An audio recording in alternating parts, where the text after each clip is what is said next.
Bonsoir mesdames et messieurs. 425 802 personnes dépistées, 304 814 ayant pris leurs résultats et 285 928 sous traitement. Ces chiffres de 2019 montrent le visage du VIH-Sida en Côte d'Ivoire. Quelle approche communautaire pour lutter contre cette pandémie? La directrice exécutive de l'ONG Cellule catholique anti-MST-Sida SECAM, Oshouaka Marie-Rose, et la présidente du conseil d'administration du réseau ivoirien des organisations des personnes vivant avec le VIH-Sida, Sidiel, Léontine Gatti sont sur le plateau de Notre Santé pour en parler. Bonsoir mesdames. Bonsoir, merci d'avoir accepté notre invitation. Qu'est-ce qui caractérise vos ONG, Madame Sidiel?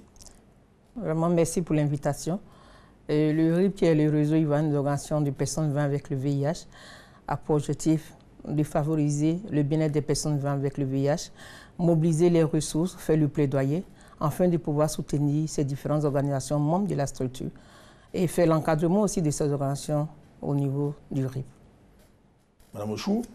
Ok, merci bien à vous. Au niveau de l'ONG SECAM-SIDA, c'est la cellule catholique anti-MST-Sida, dont je suis la directrice exécutive. Elle a pour objectif, ce qui la caractérise en particulier, c'est son savoir de pouvoir accompagner les personnes vivant avec le VIH-Sida par le volet spirituel, par le volet psychosocial. En plus de tout ce qu'elle fait, nous avons les personnes que nous accompagnons spécialement, surtout quand elles sont atteintes de cette maladie, et nous savons à quel point ces personnes sont très fragiles. Sensibilisation et formation sont entre autres vos missions. Qui sont vos cibles? D'accord. Merci à vous. Nos cibles, on a les personnes vivant avec le VIH, on a les hommes en uniforme, on a les associations des enseignants, on a les associations des femmes vivant avec le VIH, on a les associations c'est-à-dire on a les associations qui encadrent les OEV, oui, et les populations clés aussi, qui sont membres du réseau. Vous vous penchez un peu plus sur le cas des jeunes. Exactement. Nous avons les enfants, en plus de tout ce qu'elle a cité, nous avons les enfants. La particularité au niveau des enfants, c'est que nous avons les enfants de 15 à 24 ans. Ça, nous avons les enfants de 0 à 18 ans, et puis une particularité de 15 à 24 ans. Alors pourquoi vous avez ciblé cette frange de la jeunesse? Alors les enfants de 0 à 18 ans, c'est ce que nous appelons les OV, les orphelins rendus vulnérables du fait du VIH-Sida, que tout le monde connaît. Maintenant, particulièrement ceux de 15 à 24 ans, c'est pour les sensibiliser sur ce que c'est que le VIH-Sida, les faire prendre conscience de cette pandémie qui existe, surtout au sein de cette population. Parce que nous savons que le taux de prévalence au niveau de cette tranche d'âge est très élevé. Et nous avons une population très jeune en Côte d'Ivoire. Donc il est vraiment intéressant que cette population prenne conscience de la pandémie. Si rien n'est fait au sein de cette population, on sait à quoi est-ce que nous encourons, quels sont les risques qui vont arriver au niveau de cette population. Donc mieux prévenir que guérir. Madame Sidiel, qu'est-ce qui a guidé votre choix? La cible choisie. La cible choisie, il faut dire, nous-mêmes, moi-même qui suis là, je suis personne vivant avec le VIH. Et je suis présidente d'une autre association qui est l'ONG Club des Amis. Mais pour être au niveau du réseau d'organisations des personnes vivant avec le VIH, il faut vraiment une association des personnes vivant avec, il faut une personne vivant avec le VIH pour briguer, comment on appelle à ce poste-là. Et notre choix, nous sommes dit, en tant que personne vivant avec le VIH, c'est mieux de se mettre ensemble pour parler à nos pairs, pour pouvoir les amener à changer de comportement. En Côte d'Ivoire, les organisations de lutte contre le VIH sont à pied d'œuvre pour garantir une meilleure prise en charge des malades. Ces organisations semblent avoir été freinées dans leur action du fait de l'actualité sanitaire dominée par la Covid-19. Et quelles sont les réalités des personnes vivant avec le VIH? En quoi sont-elles impactées par la Covid-19? Propos recueillis par Astou Touré.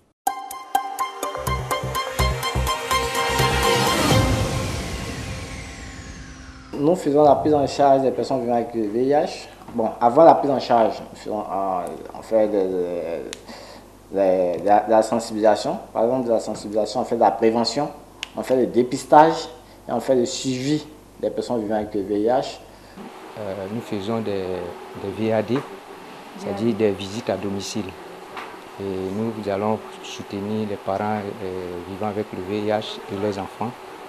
Et on organise souvent des clubs de soutien, des activités récréatives pour que ces enfants-là puissent vraiment s'épanouir.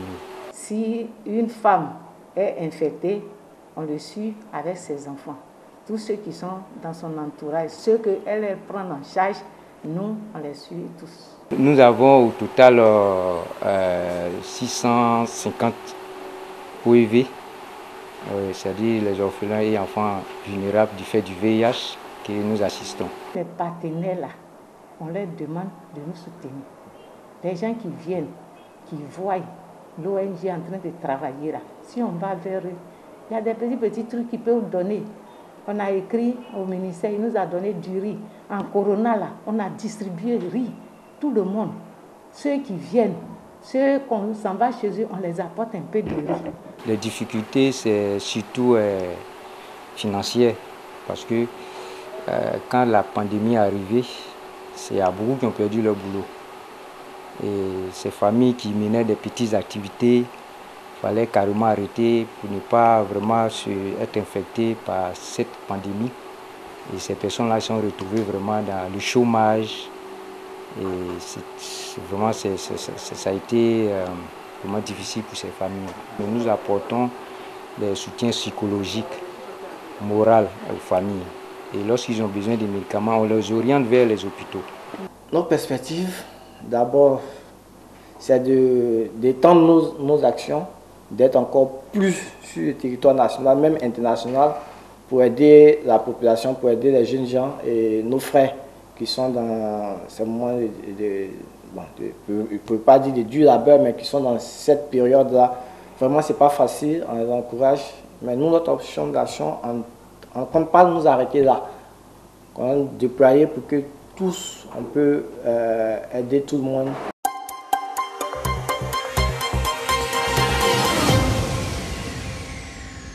Mesdames, quelle est la situation de vos structures dans le contexte actuel où la maladie à coronavirus semble être la préoccupation principale de la communauté internationale? Oui, il faut faire ressortir que vraiment ça a beaucoup joué sur nous, ça a beaucoup freiné nos activités communautaires parce que déjà, étant personnes vivant avec le VIH, nous sommes déjà exposés à cette pandémie qui est la COVID-19. C'est un virus vraiment mortel. Sans protection, nous sommes beaucoup exposés. Madame Chou. Alors, au niveau de la COVID-19, disons qu'au niveau économique, ça a vraiment un impact. Nos activités sont ralenties. Les femmes exerçant pour pouvoir subvenir à leurs besoins n'arrivent plus. Elles se tournent vers des organisations, vers mon organisation qui malheureusement n'a pas les ressources financières pour pouvoir leur venir en aide. Et on sait que s'il n'y a pas de quoi manger, c'est difficile pour elles de prendre les médicaments. C'est difficile pour ces personnes vivant avec le VIH de pouvoir le prendre, tant au niveau des enfants que des adultes. Donc l'impact est vraiment très crucial au niveau économique. Alors la situation actuelle a-t-elle une influence sur l'approvisionnement en médicaments et en intrants pour faire le dépistage? Oui, il faut dire qu'il y a un gros souci à ce niveau. Il y a des ruptures de médicaments sur le terrain. Il faut le dire ouvertement. Parce que ces personnes sont appelées à prendre le traitement, à être observants. Mais malheureusement, nous constatons qu'il y a des ruptures de médicaments. Il y a aussi rupture d'intrants pour les personnes qui veulent se faire dépister. Et vraiment, c'est un gros problème au jour d'aujourd'hui. Et vraiment, nous demandons à ce que vraiment ces médicaments soient vraiment disponibles dans les différents centres de prise en charge pour que les personnes vivant avec le VIH puissent avoir accès à leurs médicaments. Exactement. À moi aussi, quand j'ai fait un peu le bilan depuis les incidents de Covid-19 en Côte d'Ivoire, les bénéficiaires ont rapporté cela. Ils vont pour leur rendez-vous, malheureusement, ils peuvent être reçus parce qu'il n'y a pas de médicaments. On leur donne un autre rendez-vous pour venir. Or, on sait qu'être en rupture de stock de médicaments, c'est un danger que la personne court. Donc, à cela, vraiment, on espère que quelque chose sera fait. Alors, je ne sais pas si à tort ou à raison, vous avez évoqué la question économique. Pourtant, l'opinion pense que les ONG de lutte contre le VIH fonctionnent avec de gros moyens. Est-ce un faux procès de dire que vous êtes les enfants gâtés du secteur de la santé? C'est vraiment un faux procès parce que c'est vraiment difficile sur le terrain. C'est vrai, on entend partout, on voit dans les médias un peu partout. Les gens disent que oui, les organisations de la santé ont des financements. Mais allez-y voir la réalité du terrain. Allez-y voir dans les différentes organisations. Tous ces financements qui sont présentés, je suis désolée. Il y a les partenaires au développement qui donnent des financements, oui, mais pas à toutes les organisations. Il y a des difficultés sur le terrain. Ces financements que nous attendons, tous les kits que nous voyons à la télévision, malheureusement, ils sont limités. Quel est le mode de financement de vos activités? Alors, au niveau du financement de nos activités, je venais à dire ici que ça fait pratiquement 2 à 3 années que je ne suis pas financée. On me dirait que c'est faux. Les partenaires disent qu'au niveau d'Abidjan, c'est une zone stable. Donc au niveau d'Abidjan, on ne met plus le paquet comme par le passé. Et pourtant, on oublie que si rien n'est fait, on sait à quel point le VIH peut se propager. Donc, il faut quand même un minimum de maintien au niveau des organisations de lutte contre le VIH-Sida qui sont encore au niveau d'Abidjan. Et s'il y a lieu de renforcer au niveau des zones de l'intérieur, comme on le dit, là où rien n'est fait, on va renforcer. Mais si rien n'est fait dans ce qui est fait, on sait que le taux de prévalence de VIH va encore augmenter. Aujourd'hui, au niveau du taux de prévalence, nous avons une baisse. Cela est dû à quoi? C'est dû au travail que les conseillers communautaires ou bien les organisations font sur le terrain. Là où le gouvernement ne peut pas partir, les organisations y vont. Mais si les organisations n'ont pas de moyens pour y aller, comment est-ce que nous allons faire? Le taux de prévalence va encore augmenter. La question de la stigmatisation a-t-elle baissé? Nous avons fait l'étude d'index stigmate 1. Nous sommes actuellement en train de faire le deuxième, l'étude d'index stigmate 2. Parce qu'il faut reconnaître que c'est vrai, le taux de prévalence a baissé, mais il y a la mentalité des uns et des autres, la manière d'appréhender les choses. Et le problème du VIH reste comme un obstacle toujours. Oui. Pareil, au niveau de la jeunesse. Au niveau de la jeunesse, c'est vrai que... Vous avez des cas de jeunes gens qui ont contracté la maladie, qui, pour une raison ou pour une autre, se cachent même de leur famille. Ouais. Exactement, exactement. Mais aujourd'hui, je pourrais dire que la vision a un peu changé, parce que les jeunes sont un peu plus à l'aise à parler de la sérologie entre eux. Par le passé, ce n'était pas le cas. Grâce au groupe de soutien que nous faisons, les jeunes arrivent à s'exprimer. Mais ce n'est pas facile pour eux de venir annoncer à leurs parents qu'ils sont infectés. Donc, nombreux sont les parents qui ne savent pas encore la sérologie de leurs enfants. Parce que peur de la discrimination, peur de l'autostigmatisation, peur d'être rejetés, ces jeunes préfèrent en parler à leurs conseillers communautaires qui sont avec eux au quotidien que d'en parler à leur famille. Mais d'une part, il faut dire que la vision a changé parce qu'ils sont plus à l'aise à vivre avec cette pandémie par la prise de leurs médicaments. Donc, on peut dire qu'avec le SMAT 2, avec les études qui vont se faire au niveau national, on espère qu'on verra à quel point, au niveau de la stigmatisation, les choses ont un peu changé. Justement, aujourd'hui, j'allais vous demander, vous avez des cas de détresse? Oui. Nous avons plusieurs cas de détresse. Nous avons plusieurs cas de détresse. Et ça joue beaucoup sur nous. Tout récemment, dans le cas du Covid, nous avons fait un plan Covid-19, afin de pouvoir transmettre aux différents partenaires pour nous aider, pour pouvoir aider nos différentes organisations. Avec l'ONU-SIDA, avec le Fonds national, la Fondation Magic System, avec le PAM, avec Frontline, avec Alliance Côte d'Ivoire, et puis le district autonome d'Abidjan, nous avons pu recueillir quelques kits afin de pouvoir aider nos différents bénéficiaires, c'est-à-dire nos différentes organisations. Mais nous sommes plus de 1500 PVIH au niveau du RIB. On ne peut pas aider toutes ces personnes-là. Donc vraiment, c'est vraiment difficile. Vous en avez combien que Alors, vous suivez? J'ai 1000 ménages que je suis avec 250 OEV. Et il y a des cas de détresse aussi? Il y a des cas de détresse. Il y a des cas de détresse, même pas plus tard que le samedi passé, j'ai même rencontré les femmes. Il y avait une qui était dans un état vraiment très alarmant. Malheureusement, avec la situation, on ne peut rien. Puisque eux-mêmes étant déjà démunis, les familles sont démunies. Donc, qu'est-ce qu'on peut faire d'autre que d'assister à ce qui pourrait arriver? En Côte d'Ivoire, plusieurs ONG sont impliquées dans la lutte contre le VIH-Sida. Ces organisations ont pour mission de sensibiliser la population à l'effet d'endiguer le fléau. Quelles sont les difficultés auxquelles sont-elles confrontées? Astou a bien voulu les recenser pour notre santé.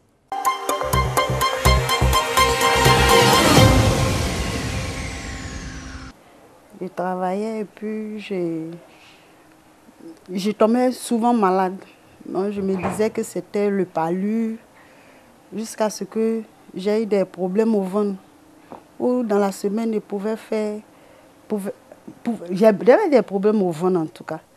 Et puis la maladie de jour en jour s'est aggravée jusqu'à ce qu'on m'hospitalise. J'ai fait pratiquement 2 mois à l'hôpital au CHU de Treichville. Et c'est comme ça que j'ai fait mon examen étant malade. Parce qu'on ne savait pas où j'avais mal. Donc, on a été obligé de me faire des examens. Et puis, c'est au cours des examens qu'on a su que j'étais malade. Ça a été un choc. Mais je suis chrétienne, donc c'est quelque chose qui est passé au fur et à mesure. J'ai pu supporter. Donc, ça a été difficile le début, mais c'est passé. Comme j'étais malade, on est allé à l'hôpital. Quand on m'a dit qu'il y a ça, il a appelé. Il dit, on dit c'est ça là qui est là. Il m'a dit qu'il y a ça, j'ai expliqué. Maintenant, je prends mes médicaments. Depuis 2012, je prends. Je me sens bien. Souvent, je tombais beaucoup malade. Tout le temps, j'étais malade. Je faisais des palus à répétition à chaque fois. Donc, c'est dans ça, mon oncle est venu me voir. Il dit, puisque depuis, ça va pas, ça va pas. Il faut aller au CHU, ils vont faire ton test pour voir comment ce qui se passe normalement. Je suis allée faire mon test, ça a été déclaré positif. Et quand, bon, moi, non, en tout cas, ça ne m'a pas fait mal, parce qu'au moins, je sais de quoi je souffre.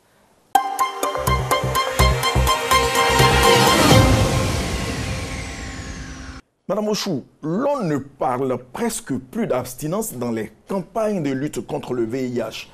On fait plutôt la promotion des préservatifs. Vous qui êtes à la tête d'une ONG chrétienne, quelle est votre position?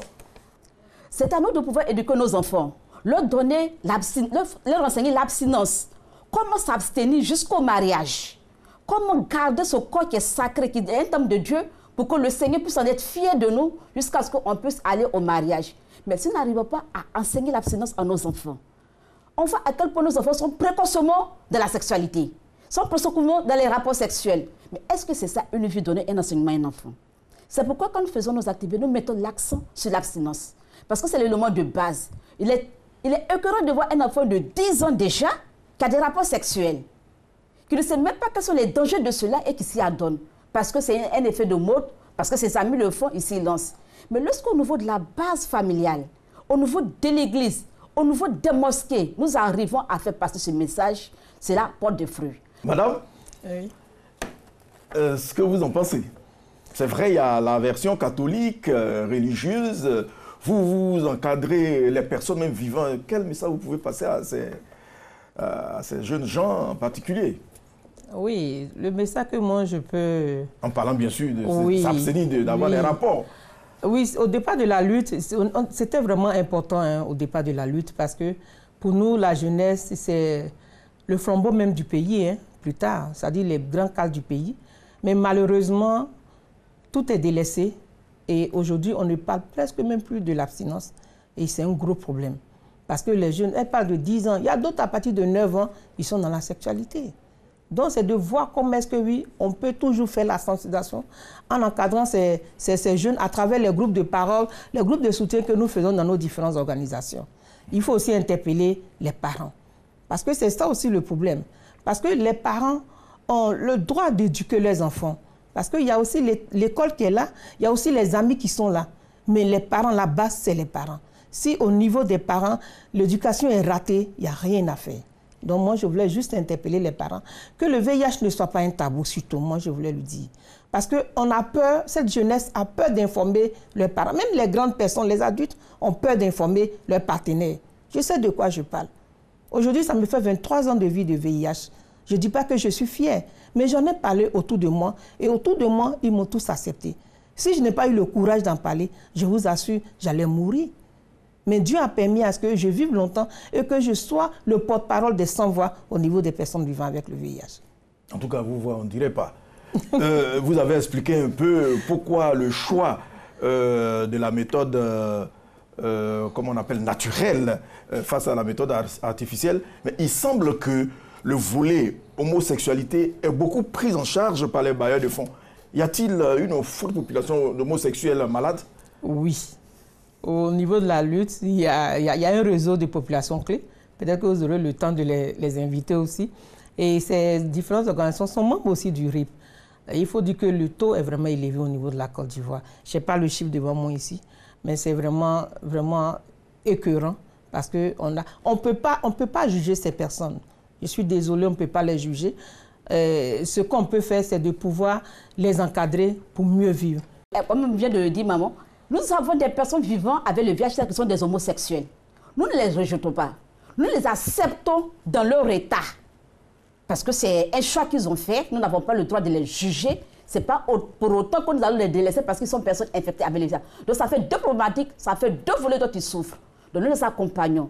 Et nous leur faisons savoir que, bien vrai que vous avez choisi cette voie, ce n'est pas à nous de pouvoir vous demander de changer votre orientation sexuelle. C'est votre choix. Parole de la religieuse. Le centre de santé communautaire de Niablé rénové, une initiative du ministère de la Santé et de l'Hygiène publique en vue d'améliorer la prise en charge du patient à l'heure où la couverture maladie universelle connaît sa phase active. Astou Touré.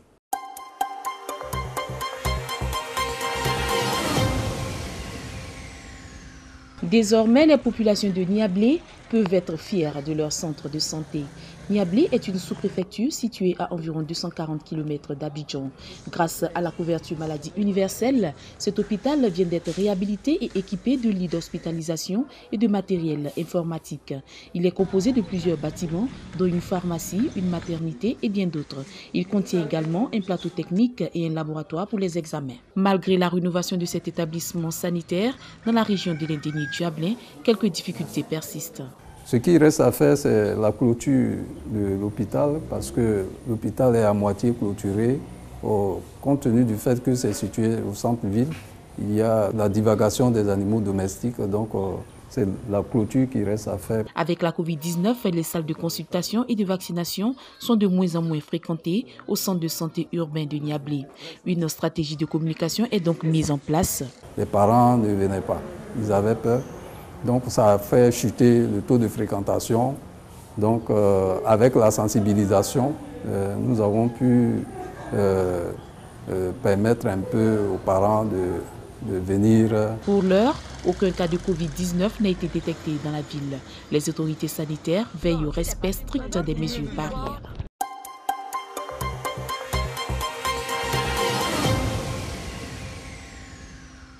Dites-moi, Madame Sidje, le VIH fait-il encore peur? Ou bien devrait faire peur? Oui, le VIH devrait faire peur parce qu'on ne voudrait pas laisser comme héritage, parce que d'ici 2030, on ne parlera plus du VIH. Donc, on ne voudrait pas laisser comme héritage à nos enfants le VIH. Il fait vraiment peur. Nous prenons le temps de sensibiliser, mais nous sommes limités par les moyens financiers. Il faut le dire ouvertement. Dans le temps, on faisait la communication autour de cela. On dit non, il ne faudrait plus faire de communication, de masse, tout et tout. Mais il faut faire du porte-à-porte. C'est vrai, nous le faisons aussi. Mais nous sommes limités. Et cette jeunesse qui arrive, si rien n'est fait, je vous assure que vraiment, Covid même n'est rien. On ne souhaite pas ça pour cette jeunesse-là. Nombreux sont les patients qui se tournent vers les camps de prière. Ont-ils perdu espoir? Alors, je dirais d'une part oui, je dirais d'une autre part non. Pourquoi est-ce que je dis d'une part ils ont perdu espoir? Parce que quand ça ne va pas, vers qui est-ce que nous nous tournons? C'est vers nos leaders religieux. Et on va chercher refuge dans les endroits où on peut trouver le réconfort. Mais malheureusement, ces camps de prière ne sont pas des endroits tellement idéaux qu'il le faut. Tous les pasteurs n'ont pas les formations, bien n'ont pas la formation sur le VIH/SIDA. La preuve, on retrouve des bénéficiaires qui arrêtent totalement de prendre les ARV. En comptant sur la prière. Et pourtant, le Seigneur ne nous exclut pas de prendre des médicaments. Nous savons tous qu'au niveau des ARV, ce sont des médicaments à vie. Tu prends ton comprimé, le Seigneur fait le reste. Il est tellement amour qu'il peut te faire la grâce même d'être guéri de cela. Le miracle est permis. Je voulais rebondir là-dessus. Vous savez que dans notre jargon, on appelle les perdus de vue. C'est-à-dire les personnes qui sont sous traitement, qui arrêtent de prendre le traitement parce qu'ils vont dans les camps de prière, parce que pour eux, ils ont l'espoir d'être guéris. Et malheureusement, on a tous ces cas. Et ça fait qu'au niveau de la Côte d'Ivoire, les perdus de vue, les chiffres sont vraiment élevés à ce niveau-là. Et ça fait que tout le travail qui a été abattu, vraiment, c'est vraiment difficile. Comment envisagez-vous le sort des personnes vulnérables? Alors, premièrement, là-bas leur appartient. Lorsqu'on est malade, c'est lorsqu'on accepte d'abord sa maladie qu'on vit positivement. Mais lorsqu'on se rejette soi-même, on ne pourra pas vivre positivement.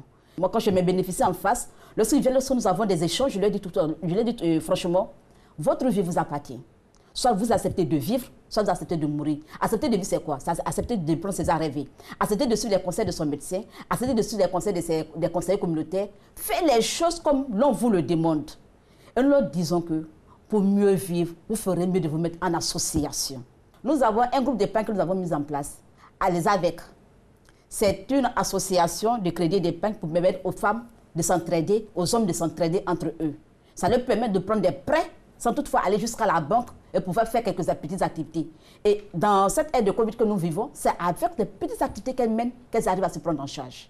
Oui, je voulais rebondir là-dessus aussi pour dire qu'il faut permettre à ce que les personnes vivant avec le VIH soient autonomes, soient responsables elles-mêmes, afin de pouvoir se prendre en charge à travers les activités génératrices de revenus. Et moi, j'insiste là-dessus. Nous, au niveau du RUC, quand nous avons fait la mission, nous sommes arrivés à l'intérieur, on a rencontré des structures. Effectivement, il y avait des caisses. Elles ont cotisé, c'est-à-dire ils ont cotisé de l'argent afin de pouvoir se soutenir entre eux-mêmes. Et ça, j'ai vraiment encouragé. Une belle forme de solidarité. Oui, une belle forme de solidarité. Et il faut dire que cette structure, elle prend en compte les difficultés de toutes les personnes vivant avec le VIH. C'est-à-dire qu'il y a des cas vraiment précaires qui arrivent, ils n'ont pas le minimum. Et en tout cas, les structures font l'effort de pouvoir les aider. Alors, mesdames, pour terminer, j'allais dire comme ça, finalement, comment voyez-vous l'avenir avec la question financière qui ferait défaut et comment rassurer les différentes cibles? Vraiment, merci. Nous voulons rassurer les différents cibles. D'abord, interpeller nos dirigeants, surtout. Interpeller notre ministère de la Santé pour tout ce qui est fait au niveau de la santé. Parce que nous sommes le prolongement de ce ministère, de ces dirigeants. Nous ne faisons pas la politique, mais dans notre domaine d'activité, dans notre secteur d'activité, nous sommes le prolongement de tout ce qu'ils font. Parce que nous sommes avec les communautés et nous sommes des personnes concernées et nous savons les difficultés qu'elles rencontrent, nous savons comment les identifier et comment apporter des solutions à leurs problèmes. Madame Ochou? Alors, quand on regarde au niveau du financement de la Côte d'Ivoire, on voit que la majorité des financements vient de l'extérieur, vient des bailleurs. Que nos autorités se réveillent. Nous sommes là pour les aider. Ce n'est pas pour nous que nous menons la lutte, nous menons la lutte pour tout le monde parce que chacun de nous a un parent infecté du VIH-Sida. Ça, on ne peut pas se voiler la face. Chacun de nous est concerné par le fait du VIH-Sida. Donc, il est important pour le gouvernement de pouvoir aider ces organisations qui luttent à bras le corps pour pouvoir les aider, surtout à faire baisser le taux de prévalence au niveau de la Côte d'Ivoire. À faire baisser le taux de prévalence en Côte d'Ivoire, je recevais la directrice exécutive de l'ONG Cellule catholique anti-MST SIDA SECAM, Ochou Akamari Rose, et la présidente du conseil d'administration du réseau ivoirien des organisations des personnes vivant avec le VIH RIP, Mme Sigue Léontine Gatti. Elles sont venues parler de l'approche communautaire dans la lutte contre le VIH-Sida. Merci mesdames. Merci bien à vous. Bonne suite de programme sur RTI1. Rendez-vous lundi prochain pour un autre numéro de Notre Santé.